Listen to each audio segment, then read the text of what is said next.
안녕하세요. 오늘은 차이비테 자녀교육법의 제 3탄 챕터 3 이쪽으로 해야겠다. 안녕하세요 선생님. 뭐 하세요?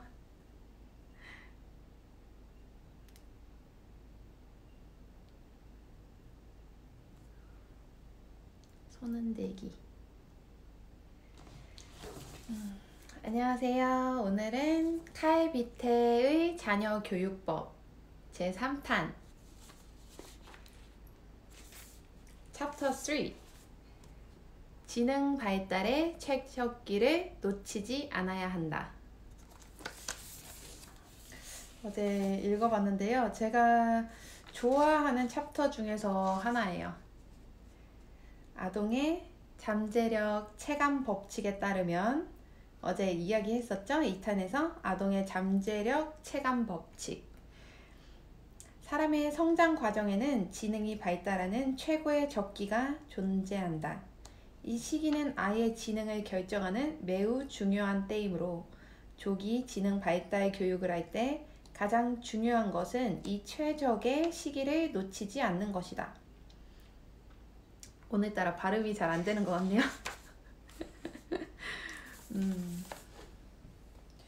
네. 여기서는 소 제목이 하나, 둘, 셋,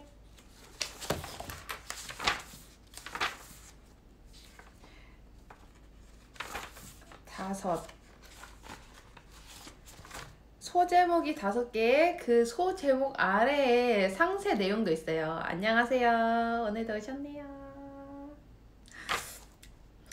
제가 진짜 좋아하는 부분이에요. 좀 상세하게 이 카이비테 선생님께서 어떻게 자녀를 조기 교육을 하셨는지 실제 상황들을 예시로 들면서 알려주시거든요. 안녕하세요. 이거 약간 뽀샵 처리 된 거예요. 라이브 기능에 뽀샵 처리가 있어갖고 요즘에 막 여드름 나고 좀 안 좋았어요. 피부가. 자, 시작해 볼게요. 48쪽. 아이가 즐겨 먹는 음식이 곧 보양이다. 아이가 무엇을 원하는지 부모가 금세 알아차리는 것은 성공적인 자녀 교육을 향해 첫걸음을 내린 것이나 마찬가지다. 또한 이것은 부모와 아이가 하나의 띠로 연결되었다는 뜻으로 훗날의 교육의 감정적인 기초가 된다. 이런 감정의 교류의 중요성을 이야기하는 많은 자녀 교육서가 있죠. 그거 다 읽어보셔서 아시겠지만 이분은 무려 100여 년 전에 스스로 깨달아 알고 계셨었어요. 예전에는 아이들이 그냥 예전에는 한국에서도 그랬지만 한국은 아이들을 많이 낳는 이유가 일을 할 사람이 필요하기 때문에 농업의 발달되었기 때문에 그래서 아이를 많이 낳았었고요. 그리고 서양에서는 아이를 악의 근원, 뭐 죄덩어리, 뭐 이런 식으로 인식을 했었어요. 좀 잘못된 인식인데 기독교 사상에서는 이제 아담과 이브가 뭐 죄를 지어서 원죄가 있는데 아이를 낳을 때마다 그 원죄를 가지고 태어난다. 뭐 이런 식으로 잘못 해석을 해서 아이를 악의 덩어리 취급을 했었거든요. 그래서 부유한 층의 사람들은 다 이제 유모를 사용해서 아이들에게 젖을 먹이고 보육을 하고 이런 식으로 많이 했었어요. 네. 나는 아이가 즐겨 먹는 음식이 가장 좋은 음식이라는 생각에 아들이 좋아하는 것만 먹게 했다. 이거는 이제 4개월 된 아기와 돌 전 아기에 대한 이야기예요. 단 3살까지 절대 고기를 먹이지 않았다. 여기에 대해서 여러 가지 이야기가 있지만 고기를 왜 네, 같이 읽어요. 고기를 왜, 지금 페이지 49쪽이에요.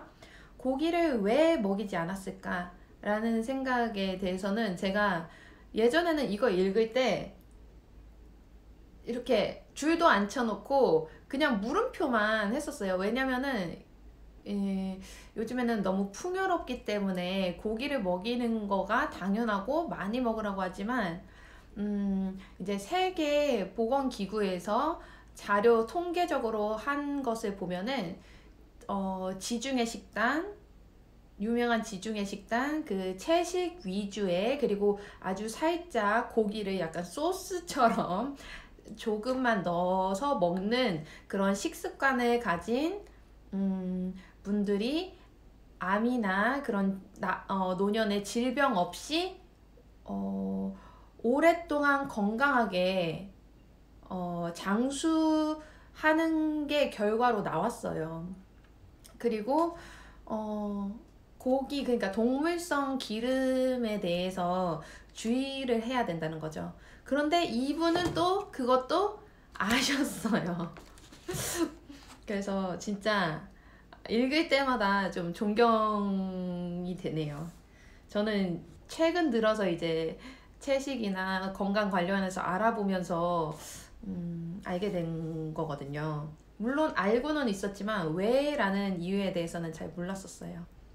아무튼 독일 속담에 음식이 성격을 결정한다라는 말이 있다. 당근을 많이 먹으면 치아와 피부가 좋아지고, 감자를 많이 먹으면 추리력이 높아지고, 강낭콩을 먹으면 미술에 대한 흥미가 높아지고, 이런 것들은 조금 좀 그렇지만 뭐 이 부분도 읽고 한번 생각해 볼 필요는 있다고 생각해요.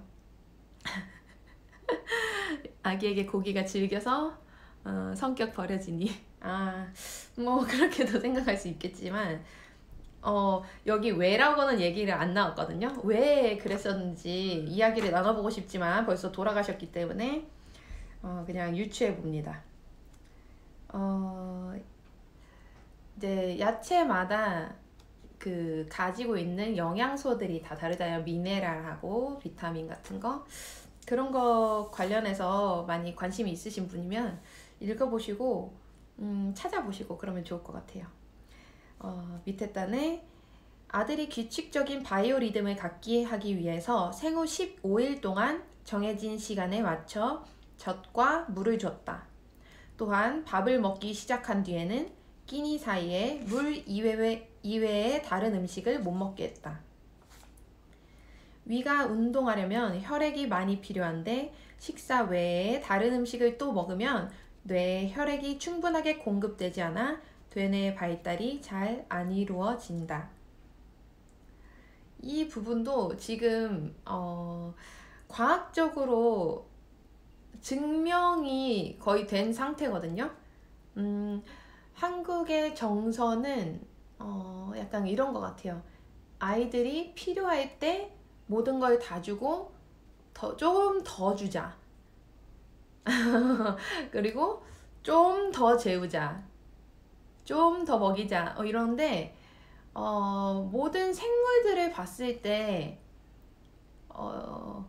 분유나 젖을 많이 먹이면 아이들이 토를 하잖아요.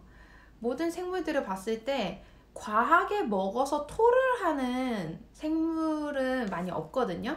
그것을 생존을 위해서 하거나 그런 류의 동물들 말고는 없어요. 저는 그거는 과하다, 몸에서 받지 않는다라는 뜻이라고 생각을 해요.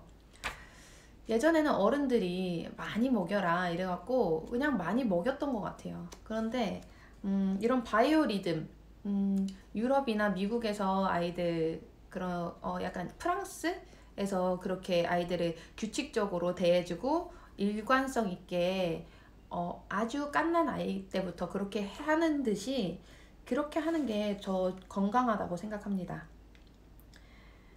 이렇게 되면은 위장병에 잘 걸리게 된다.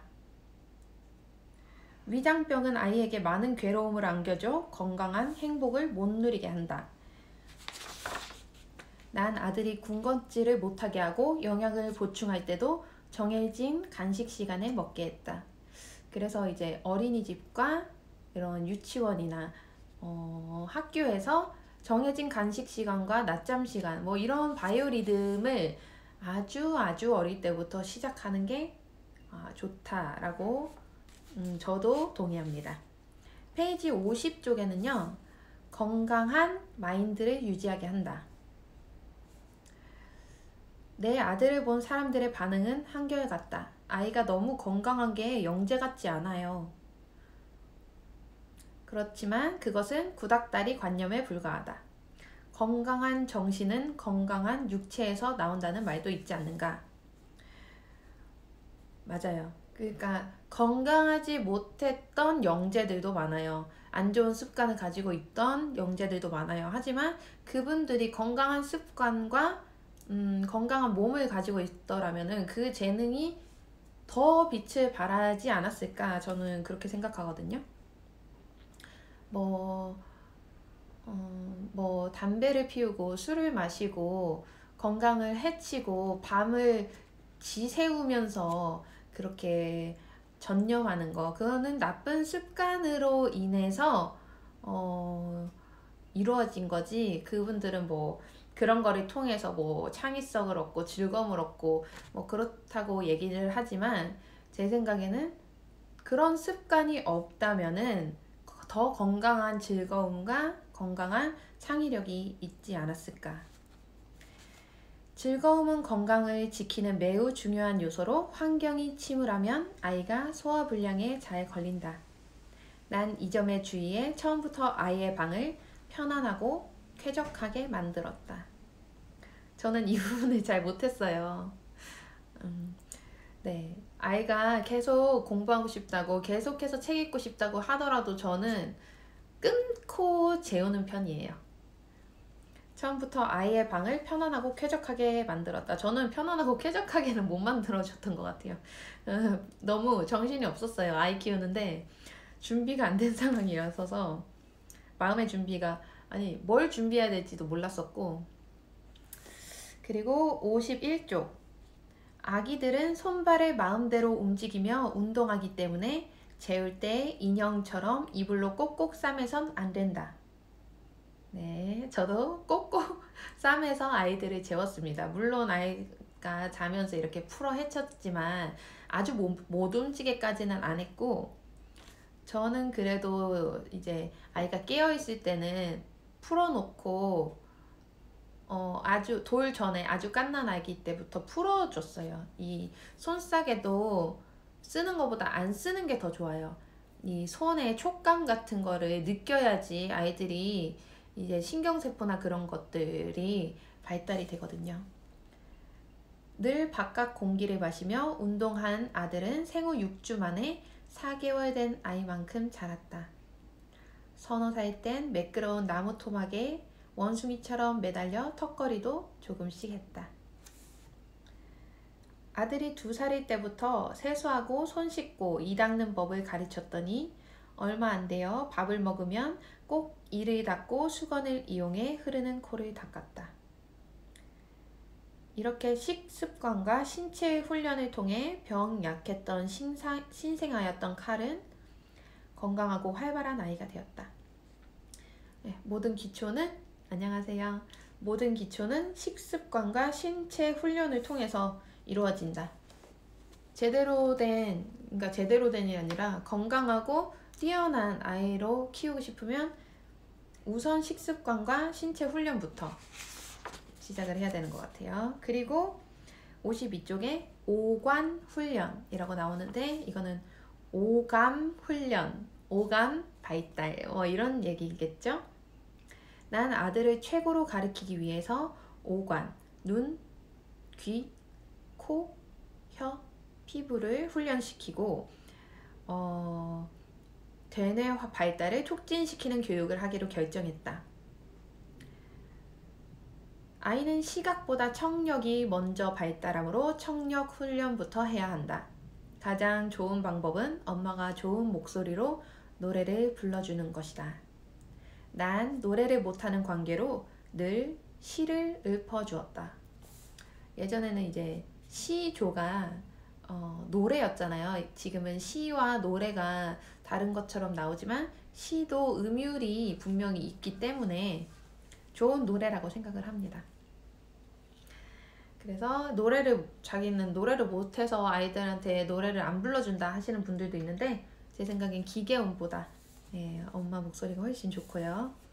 아들이 6주가 되었을 때 베르길리우스가 쓴 서사시 아이네스를 들려주었는데 효과가 상당했다. 그리고 이제 서사시를 아이가 6주 되었을 때부터 읽어줬대요. 그거를 꾸준히 했나봐요. 그래서 2살 때 아이네스의 앞부분 10줄과 인 메모리엄을 암송하게 되었다.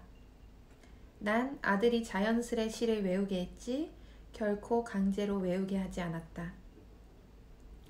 난 아들에게 음감을 키워주기 위해서 치름이 나는 작은 종을 샀다. 저도 이거 살까 말까 너무 고민을 많이 하다가 안 샀는데, 제가 만약에 더 어린 아이들이 있었다면, 지금 6세, 5세잖아요. 더 어린 아이들이었다면 저는 구입을 했을 것 같아요. 난 음감과 색감을 동시에 발달시키는데 이만한 방법이 없다고 생각한다. 대 6가지의 색이 들어간 모빌을 사다 걸고 살랑살랑 흔들며 아이의 시선을 자극했다. 프리즘을 벽에 걸고 빛을 반사시켜 무지개를 만들었다. 모든 음식에 간은 심심하게 했다. 기는 것은 아이가 활동하는 데 도움이 되므로 되도록 빨리 가르치는 것이 좋다. 기어다니면 목 부위의 근육이 발달하고, 고개를 들면 마음대로 주위 사물을 둘러보며 많은 자극을 받게 돼 되뇌 발달이 활발하게 이루어진다. 시각 훈련을 한 다음에는 관찰 능력을 키워야 한다. 관찰 능력은 여러 가지 색채를 이용해서 키우는 것이 좋다.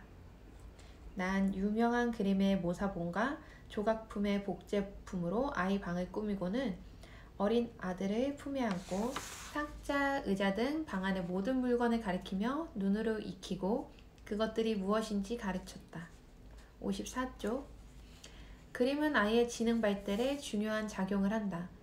따라서 부모가 그림을 그릴 줄 아는 것은 아이에게 큰 행복이다. 난 틈이 나는 대로 아이와 나눈 대화의 내용을 그림으로 그려서 아이의 지식을 키웠다. 색깔에 대한 감각을 키워주기 위해서 다양한 색깔의 구슬, 나무 토막, 헝겊 인형을 가지고 자주 아이와 놀았다. 꼭 굳이 지금은 구입을 따로 안 하셔도 워낙에 색깔이 너무 잘 나오고 아름다운 색깔을 아이들이 만날 수 있는 시대에 저희들이 살기 때문에 이 색깔들을 벌써 가지고 있는 거를 활용해서 어떻게 저희 아이들에게 접근할 수 있는지 생각해 보는 게 좋은 것 같아요. 이분이 한 거는 좀 흥미로운데, 난 늘 아들과 크레용으로 색칠 경기를 치렀다. 게임 방식으로 아이들과 미술놀이, 오감 활동을 해줬다는 거죠. 칼이 걸음마를 시작한 후에는 늘 함께 산책을 나가 하늘과 나무와 사람들의 옷 색깔을 관찰하며 색에 대한 감각을 키우게 했다. 애들이 일상생활에서 깊은 관찰을 할 수 있도록 도와주는 것. 예민한 관찰력을 키워주기 위해서 사물을 주의 깊게 보는 게임도 했다. 상점을 지날 때 쇼 윈도우 안에 무엇이 진열되어 있었냐고 물어서 많이 대답하면 칭찬하고 적게 대답하거나 쓸데없는 것을 말하면 혼냈다. 네.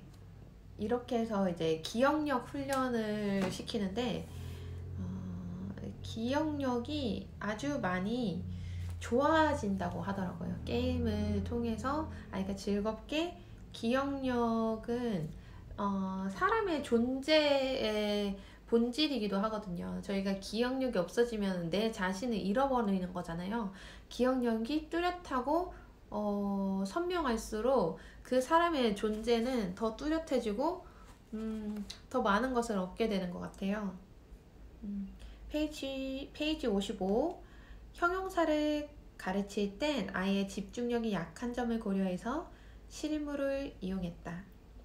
예를 들어서 태어난 지 6주가 되었을 때 풍선을 불어서 느슨하게 풍선을 묶어줘요. 그 다음에 오른손에는 빨간 거, 왼손에는 노란 거.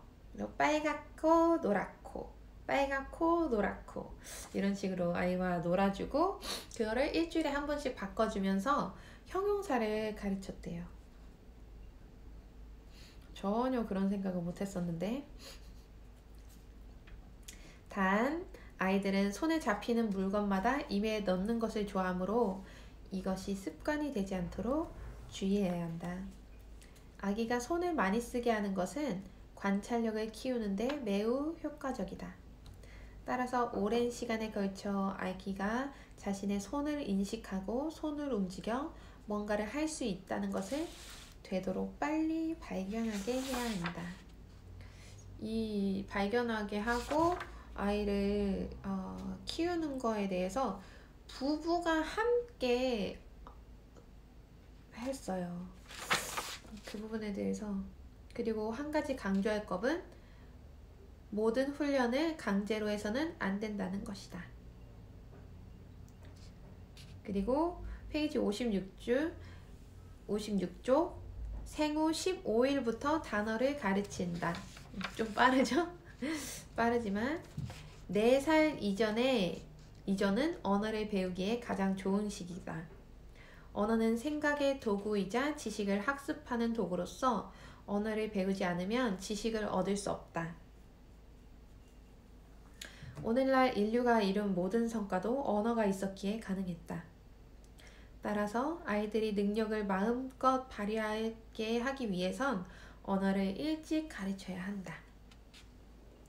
7세 이전까지 언어를 습득한 아이는 그렇지 않은 아이들보다 발전 속도가 빠르다.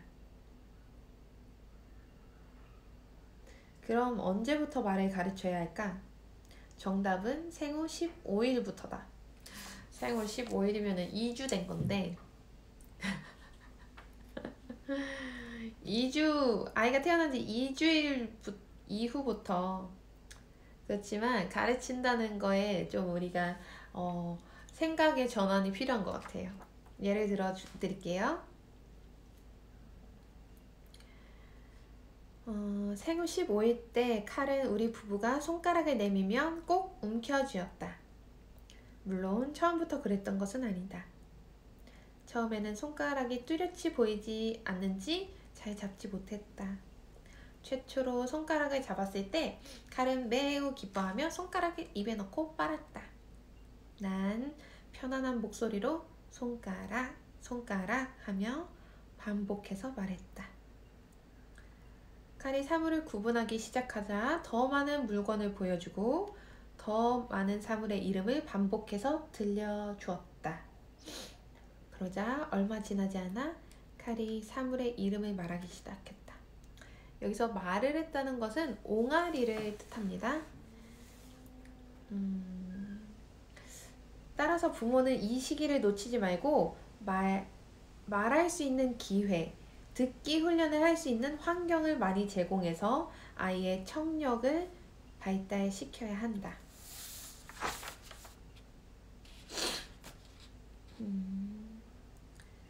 그리고 페이지 58 기초적인 발음을 가르친다. 이제 처음에 말을 할 때 마마, 파파 뭐 이런 말을 하죠. 발음을 가르치기에 가장 좋은 타이밍은 아기가 잠에서 깨어난 지 1시간쯤 돼서 기분이 가장 좋을 때이다. 저희 아이들도 이제 깨어난 지 1시간 정도 되면은 칭얼거리지도 않고 이제 기운이 솟아서 아침밥도 먹고 기운이 솟아서 엄청 컨디션이 좋아요. 그때를 놓치지 말고 TV나 이런 거 일체 키지 마시고 아이와 함께 어떤 즐거운 학습의 시간? 뭐 그런 걸로 하시면은 아이들의 정말 최고의 컨디션일 때 우리 아이들에게 어떤 것을 가르치고 싶은가 이렇게 고민을 해보시면은 좋을 것 같아요. 그래서 저는 아이들 아침에 일어나서 포닉스도 같이 해본 적 있고, 춤추기, 아니면 어린이 요가, 그리고 한자, 한글, 뭐 이런 거 같이 하고, 그 다음에 등원했던 적이 많아요. 매일 그러지 못했지만, 네. 아이들이 조금 더 일찍 일어나게 되고, 조금 더 자기 어린이집 가방을 스스로 챙기게 하는데, 좀 더 빨리 챙겨질 수 있으면 아마 아침 시간이 조금 날 거예요. 그러면은 다시 한번 시작해 보려고 합니다. 페이지 59, 주변의 사물로 가르친다. 난 단어를 많이 기억하려면 사전을 외우는 것보다 차라리 재미있는 책을 많이 읽는 것이 좋다는 사실을 깨달았다. 아이에게 말을 가르치는 것은 결코 쉬운 일이 아니라서 웬만한 노력을 들이지 않고는 절대로 가르칠 수 없다. 난 주변의 사물, 구체적으로 탁자 위의 식기, 실내 장식물, 정원의 꽃과 곤충들을 이용해서 단어의 발음과 의미를 재미있게 가르쳤다. 발음도 가르치되 의미도 가르쳐야 돼요. 저희가 이제 주변을 돌아보시면은 아주 많은 사물들이 있어요. 그 사물들만 아이들이 제대로 이해를 해도 정말 배울 것이 많은 것 같아요. 아들이 조금 자란 뒤에는 식물, 신체의 각 부위, 옷, 실내 물품, 방 안의 구석구석, 꽃과 나무의 각 부위 등 모든 사물에 흥미를 가지게 하고 사물이 보이는 족족 모두 가르쳤다. 물론 동사와 형용사를 가르쳐서 어휘력을 더욱 풍부하게 다져주는 일도 잊지 않았다. 63번. 재미있는 이야기로 세상에 대한 친근감을 높여준다. 이거는 저희 아이들한테 제가 이제 오늘이나 내일부터 아주 빠른 시일 내에 해줄 거예요. 아이가 세상을 빨리 이해하도록 가장 좋은 방법은 이야기를 들려주는 것이다. 어린아이에게 이야기를 들려주는 것은 매우 중요하다. 기억력과 상상력이 좋아지고 지식도 늘어난다. 이야기 형식으로 재미있게 가르치면 배우는 것을 지루해하지 않고 내용도 잘 기억한다. 아이에게 언어를 가르치는데 책을 읽어주는 것만큼 좋은 방법도 없다. 또한 이렇게 하면 아이의 품성도 점잖아진다. 이때 언어를 가르치는데 책을 읽어주는 것만큼 좋은 방법도 없다고 하셨잖아요. 이 언어는 모국어입니다. 하지만 줄곧 아이가 듣기만 하면 교육의 효과가 떨어지므로 다 읽고 난 뒤에 아이가 책의 줄거리를 되새기게 해야 한다. 저는 이 부분에 조금 약했던 것 같아요. 즐겁게 해주고 그리고 아웃풋을 내는 거는 특별할 때만 했던 것 같아요. 말을 배우기 전에, 그러니까 1살, 2살 때겠죠. 그리스 로마와 북유럽의 신화를 읽어줬는데 나중에 아들이 말을 할 수 있게 됐을 때 신화의 내용을 바탕으로 같이 연극을 하기도 했다. 제가 하고 있는 그림책 수업에서 책을 읽고 그런 관련 연극도 가끔씩 하거든요. 아이들이 해보고 싶어 하면은 해요. 그러면은 그 줄거리와 그 캐릭터에 대한 이해가 필요해서 그리고 그 순서 그런 것들을 알아야 돼서 정말 교육적으로 도움이 많이 되는 것 같아요. 몸으로 표현하면서 그 표현력도 길러지고 재미있는 교육 방식 덕에 아들은 어렵지 않게 67살 때 3만 단어 이상을 구사할 수 있게 되었다. 이것은 16살짜리 청소년과 견주어도 뒤지지 않을 만한 수준이다. 아이에게 언어를 가르칠 때 4번. 아이에게 언어를 가르칠 때 가장 중요한 것은 어휘량을 풍부하게 만들고 그 뜻을 이해시키는 것이다. 우리 부부는 어휘력을 매우 중요하게 생각해서 하인들이 이거요, 저거요 이런 식으로 단어를 사용하지 못하게 했대요. 그리고 모르는 단어가 나오면 그냥 지나치지 않고 꼭 설명해주고, 설명해도 아들이 못 알아듣기도 했대요. 어리니까. 그런데 꿋꿋이 뜻을 설명한 이유는 학습 태도와 방법을 키우기 위해서였대요. 그렇지 않으면 모르는 것을 그냥 지나치는 나쁜 습관이 될까봐. 네, 모르는 거는 끝까지 알아내는 습관을 길러주기. 그거는 이제 오롯이 부모의 인내에서 오는 거라고 생각을 해요. 우리 부부는 아들에게 동요를 가르쳤다. 비교적 기억하기 쉽고 단어도 다양하게 나오며 결정적으로 지적 발달을 촉진하기 때문이다.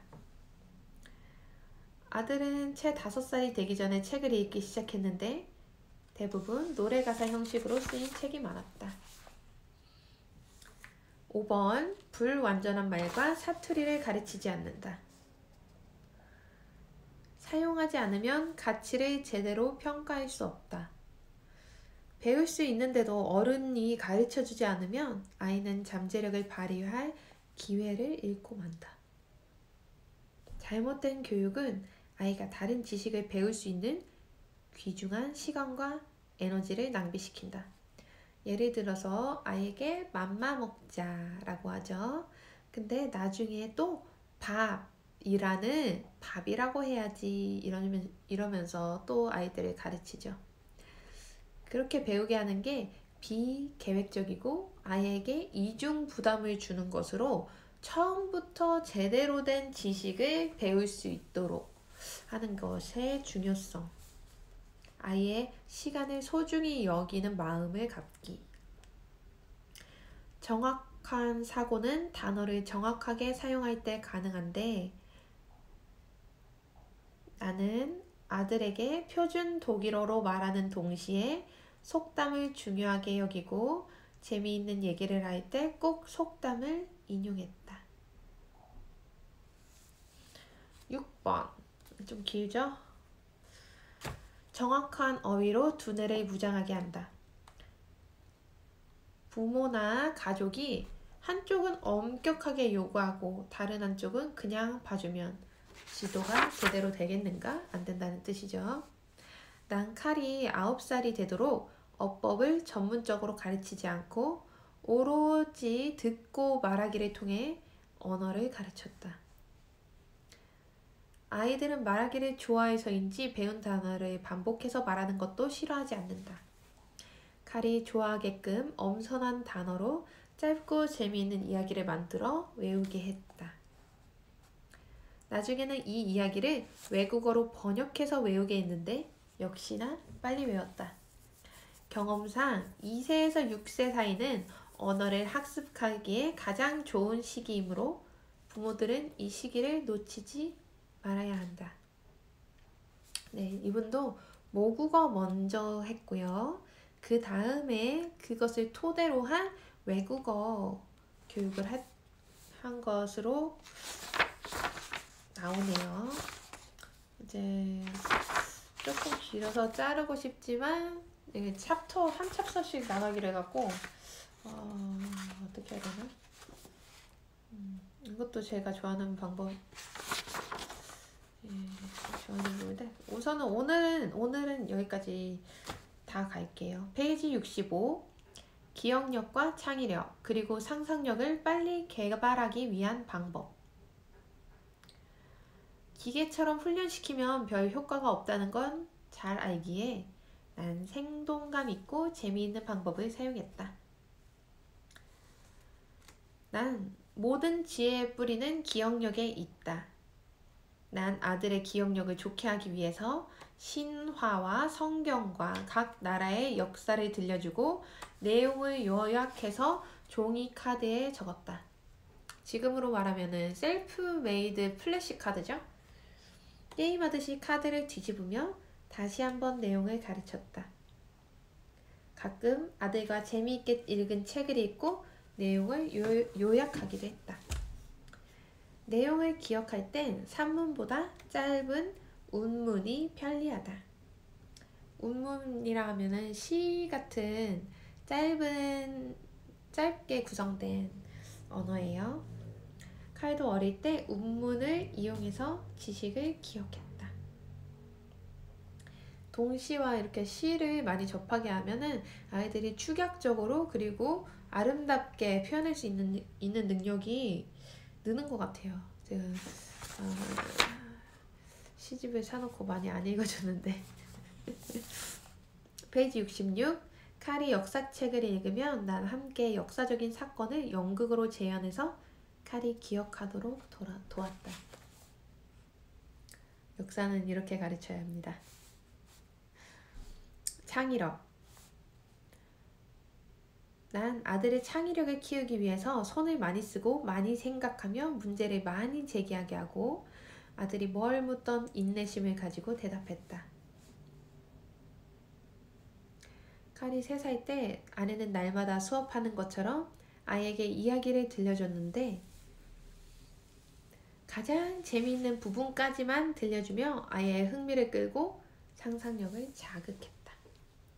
그녀는 이튿날에도 그냥 이야기를 해주지 않고 꼭 어떤 내용이 펼쳐질 것 같으냐고 물어서 상상한 내용이 이야기 줄거리에 부합하면 칭찬하고 다르면 와, 우리 아들이 말한 이야기가 훨씬 더 재밌네 라고 얘기해서 창의력을 북돋았다.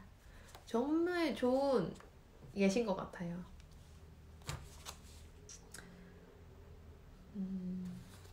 상상력이 없는 사람은 전설과 동요가 아이에게 좋은 영향을 주는 것을 이해하기는커녕 오히려 해롭다고 생각한다.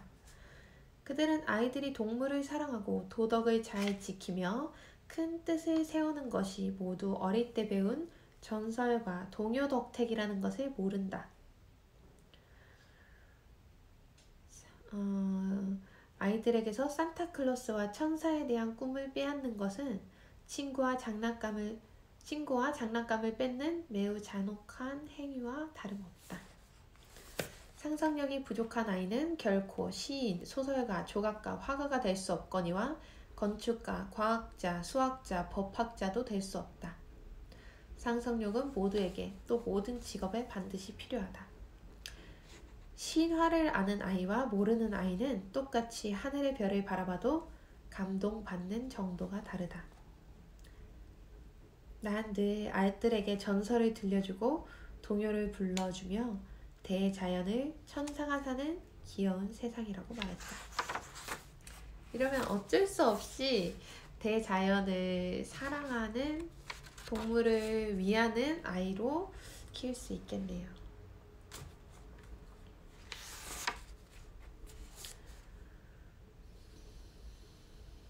난 이야기를 지을 때마다 칼에게 한번 스스로 자신의 이야기를 만들어서 글로 써보라고 격려하고 둘이 있을 때 네리와 루시라는 상상 속의 친구들을 불러내어 함께 놀곤 했다.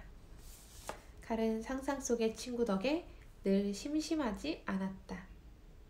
상상의 친구들을 만들어서 놀았다는 거죠. 이거는 외동딸, 외동아들한테 더 좋은 방법 같네요.